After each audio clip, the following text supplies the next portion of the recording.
Грнчарски, столарски, ткајачки занает и изработка на накид. Ова го учат 30 ученици кои годинава се дел од етно работилниците, што традиционално ги организира Сдруженијето Разбој со поддршка на локалната самоуправа.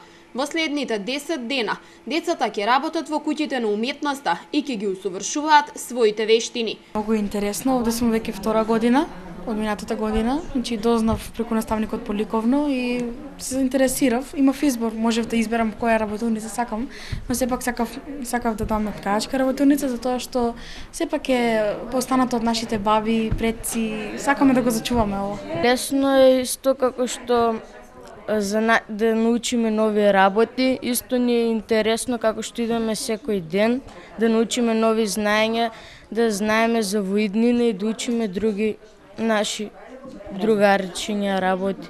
Сите занаети опфатени со проектот во минатото биле основа за екзистенција на семејствата.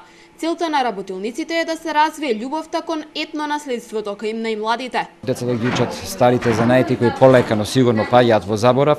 Може да видите позади мене што се работи, исторено ќе ги посетиме и другите куќи кај што се сместени столарите, ќе одиме во куќата на Рацин традиција, нели грчарството е за таму, инструкторите нивни се тука. Така да сето ова во наредниот период од 10 дена ќе ја искажат децата, допринесува да децата искажат својата креативност, својот интерес за оноа што било некојаш, меѓутоа можеби и во иднина некој од нив ќе го одреди животниот пат во еден од овие занаети. Луѓето од кои децата ги учат тајните на овие занаети во следните денови се изненадени од интересот на децата.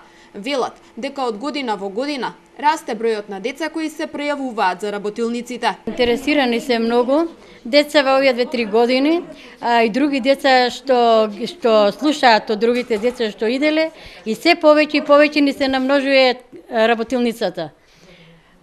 Сите дечиња сакаат да идат и сите ги интересираат и за плетење, и за ткаење, во нешто чудо на воа време. Секој од учениците кои посетува некоја од 4 работилници во овие 10 дена на крајот ќе добие соодветна диплома. Проектот годинава е во рамки на програмата Велес град на културата.